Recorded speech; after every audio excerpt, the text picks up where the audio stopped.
Today is August the 24th, 2017, and I just got in a new toy. I'm going to work really hard at making the focus very sharp on this thing. This is called an AA1 RF Vector Impedance Analyzer N1201SA. I like this thing. It goes from 137 megahertz to 2.7 gigahertz. And I'm going to use it here. I've been playing with it. I'm going to use it here and show you how I can test Wi-Fi antennas with it. Don't know exactly where to start. Well, let me show you. It's got an N connector up here. Not N, I'm sorry, SMA. And if you press this one right here, you go between, right now we're scanning, you go, this is a one frequency. One of the ways to use this is to go over here and scan the antenna and move your little marker around. I'll show you how you do that. And then you can change it over here and put that frequency in and then measure its R and X. Its V's wire, it's S11, that's called return loss. Its absolute value of Z, this Z right here, this is the square root of R squared plus X squared. And then it's got an ESL or an ESC, which is equivalent series inductance in this case in nanohenries, or it'll have ESC, which is equivalent series capacitance in picofarads. So let me hook up something to it. Well, let's start with a dummy load. Here's a little dummy load on the end of an attenuator. Well, I don't think you need to see all that. See, it says it's SWR down here, 1:1. I want this thing to stay in focus. If it's not in focus, the video will be worthless. Yeah, I think that looks good. You have to say OK to put it. I don't know if you noticed it when I pressed OK, that one highlighted. And then it highlighted. I'm selecting it now. And then I'm able, by turning this little knob at the top, I'm able to move around that digit. If I want to move around the upper digit, I press this and move up. See, now I can move. I can change 2.5. If I move down, I can change not the 2.5, but the 1 and the 4, and then I can move down to here, down to very high resolution. Excellent. And then you say OK, and then you can move on to other ones, like right there. Here is the multiplying factor of the Beeswax scale. If I move down there and select that and say select, then you'll see the Beeswax scale start changing from 1 to 6. There it goes from 1 to 11, 1 to 25, because it's times 5. So we'll leave it at times 1, and we'll say OK. But let's hook an antenna up to it. Here's one that I've shown a lot of times.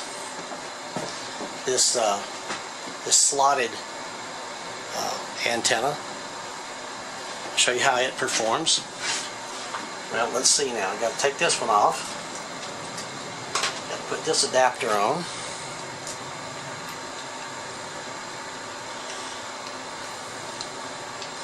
And then we'll screw this onto the antenna.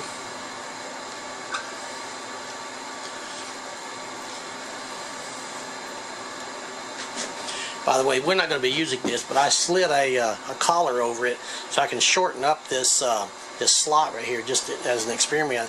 This is just a piece of copper tubing that would join. You use to join the 3/4 inch copper pipe so it slides over it.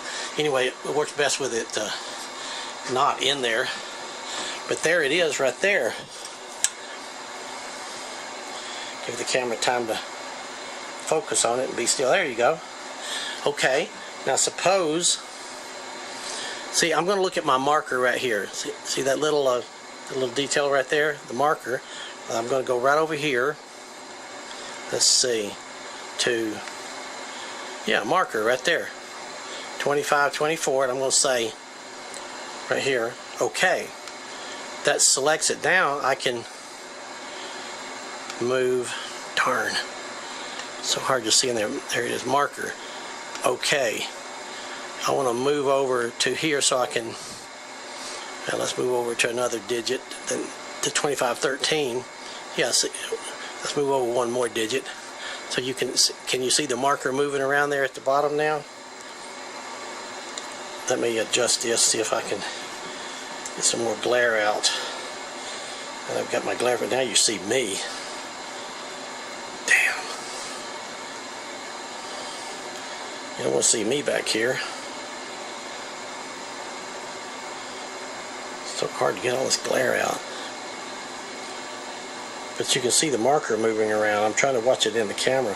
Okay, so what we want to do is let's take the 2 points between SWR2. Right there, it's a low end, and that's at 21 something 9. I can't read it for this distance.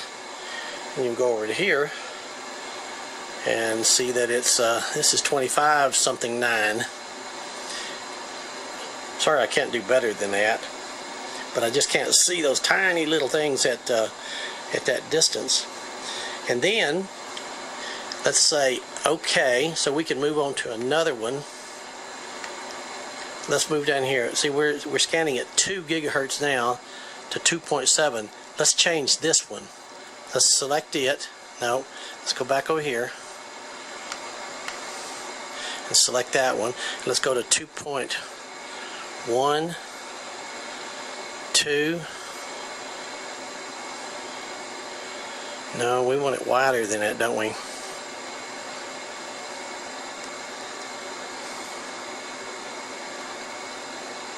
I'm just trying to get the best display in here.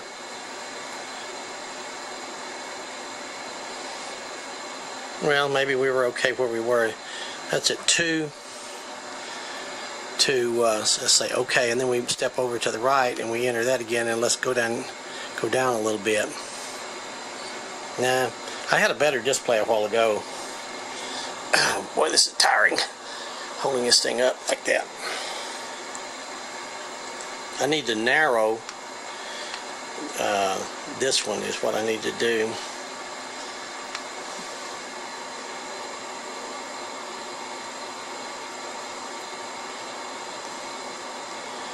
There, I'm narrowing it down now.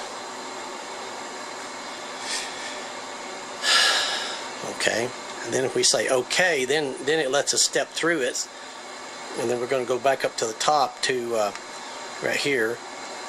I step back up to here, then we're going to select it again, and we're going to change the there we go. Maybe that's what I wanted. Just something kind of neat. And then we'll step over again to our marker, and then we can move our marker around. Oh darn it. Okay. See, there's our marker, so we can read it off. Suppose, and then what the marker is really good for is you can see the marker running across the bottom of the screen there. Is say we want to know what its VSWR is right there. Well, we know that the frequency, as we read up here, is 2350. So now we can go over here to this screen, and we end up doing the same thing.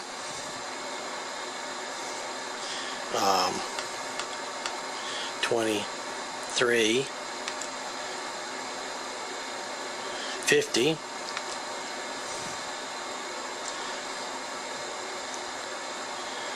There it is, 2350. It says we have an R of 80 ohms. This is R plus JX of 27, VSWR of 1.8, S11, which is return loss of -10. That's not the best place for it, but it gives you some really good statistics there. So you can scan it, find out where it's best or worst, and then go back over to the other. You just go between the screens by pressing this M. See, now we're back into the scanning screen. But you gotta have something kind of like this. Thing's only $160. You gotta have something kind of like this to do, real work. Otherwise, you're just guessing at it. Just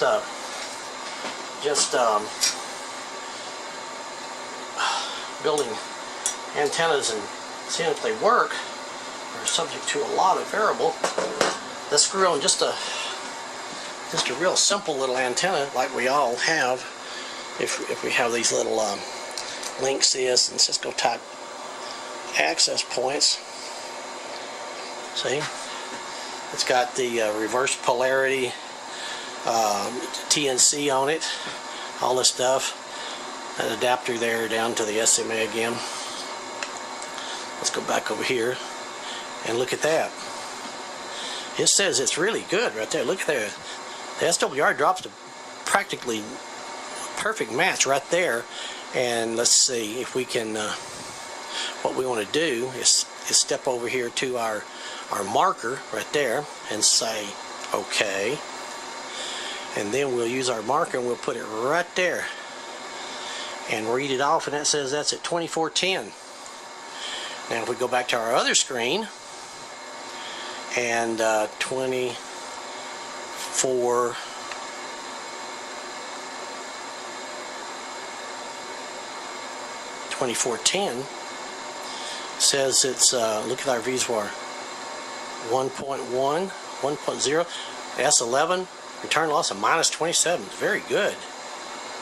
It says it has 0.283 nanohenries of equivalent series inductance. The absolute value of Z is 54 ohms. Pretty good, huh? Just for those little skinny antennas. Let's see what happens when we turn it sideways, which is a lot of times that's the way they are if it changes. Well, it does change quite a bit, doesn't it? Making it horizontal. See how it is now? Gotta have one of these things. I tell you, I like this. Here's another antenna. Let me just move the, since you've seen how it works in general, here's another little antenna I've used before. This guy right here, if I screw this one onto it,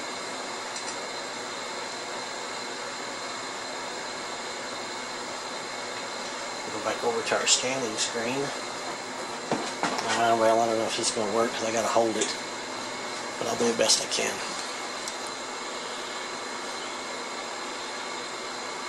Well, that doesn't look too good, does it? I think it looks a lot better when it's sitting down here, but I don't know if I'm going to be able to show you that or not. Or maybe I can. Let's get it down here like this. That doesn't look too whoopy though, does it? I thought it looked better than that a while ago. Let's see, is our marker? Yeah, there's our marker. It says that's at 2.4 something there. I can't read that. That's kind of low VSWR right there. So I guess it would work right there. It's actually got another one. It's got another low point right there. That's at 2030, 2.030 gigahertz. Got a very high one right up in there. So it's very selective. How about that? That's with this little antenna. This is the setup for that.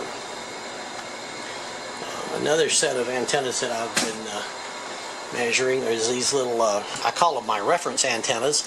I'm not going to repeat any of the measurements and videos I've made before, but if I switch adapters here quickly, if I can do that.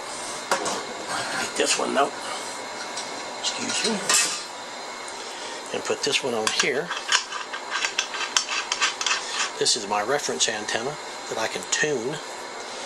Then you put that onto there. It's hard doing this and trying to keep it in the camera so that you're not wondering what am I doing over here. Come on, buddy, screw in there. There it goes.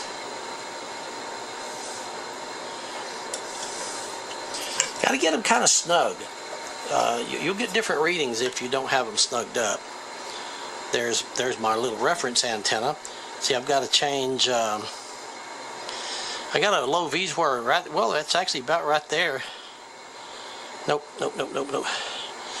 Okay, and then change that so my little reference, my marker is moving. So I got practically a perfect match right there at 2510. Now I can move that around. I'm gonna pull this up or slide it in. I'm gonna pull it up a little bit, and that actually should move it that away. No, I'm sorry. Yeah, it moves it lower in frequency. So you see, I moved my. I just tuned it down here. So now it's tuned down to 2380. How about that?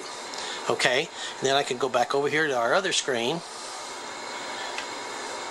and let's put in 2380.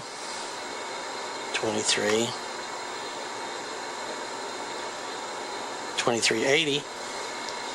Says my V-bar is down about 1.2.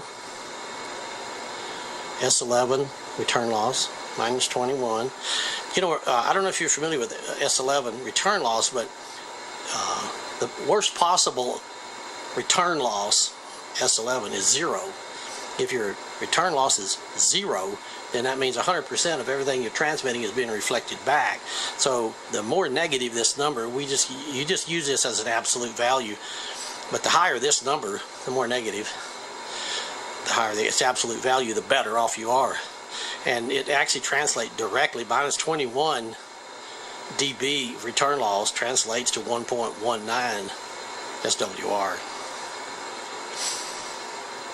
How about that? This thing is cool. Really cool.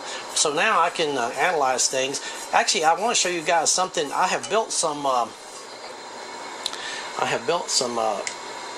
periodic antennas for the TV stations around here, and they are phenomenally flat. They're just hard to believe. And I had my grandson fly over with his drone and make some videos of it.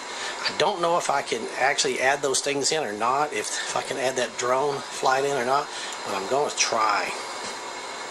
Hope this helps. Yeah, this thing's 160 bucks. Gotta be careful I don't drop it. I haven't done that yet, fortunately. But seems like it works pretty good. Okay, I want to show you, ladies and gentlemen out there, these log periodic antennas I've built.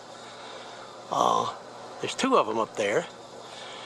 The bigger one at the bottom is for the FM band, 88 to 108 megahertz.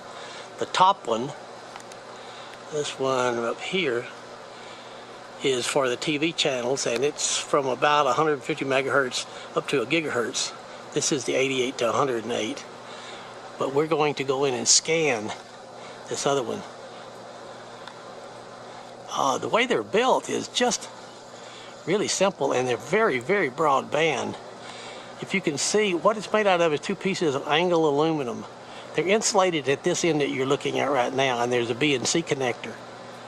The B and C connector, the negative part of the B and C connector, connects to that bottom boom. It doesn't really matter. And then there's a wire coming out of it and connects to the top boom. Like I said, it's insulated at this end. Now if you go to the other end, down here, this is bolted together with all metal. And then the elements, you'll have to look this up.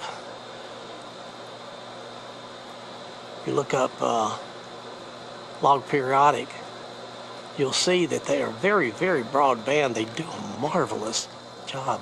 I sure hope I can incorporate that flyover with the little drone in this. But that's what we're going to go in and measure with this little vector analyzer. We're going to measure that top antenna when it goes from the 150 meg to gig.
Okay, now we're scanning that that log periodic antenna that I just showed you.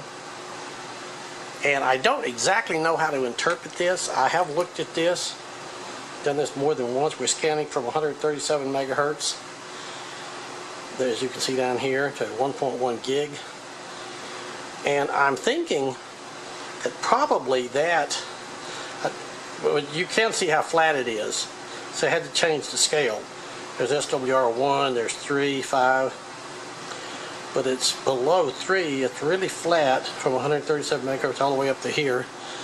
Let's see if I can move over to marker. Where's my marker? Yeah. Well, that's 700 megahertz. You can see it right there in the middle. There's the marker right there.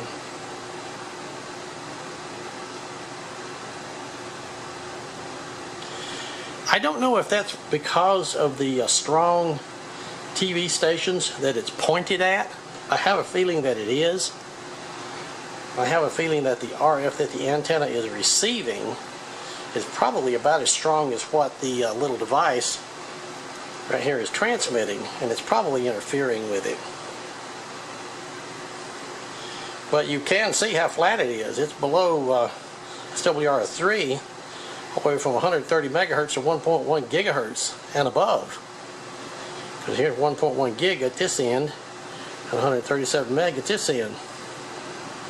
You know, I was reading, and when you look at a Yagi and you think about it this way, when you add an element to a Yagi, you increase its gain. But as you add elements to a log periodic, you increase its bandwidth. Pretty amazing. Well, anyway, that's what it is. I'm really pleased with this little instrument, so I hope this helps. And if you need something like this to measure your complex impedance, they call it a vector impedance analyzer. Vector impedance and complex impedance, same thing. This means that it has two parts. It has magnitude and angle, or magnitude and reactance. So there you go. Hope this helps. Thanks for watching.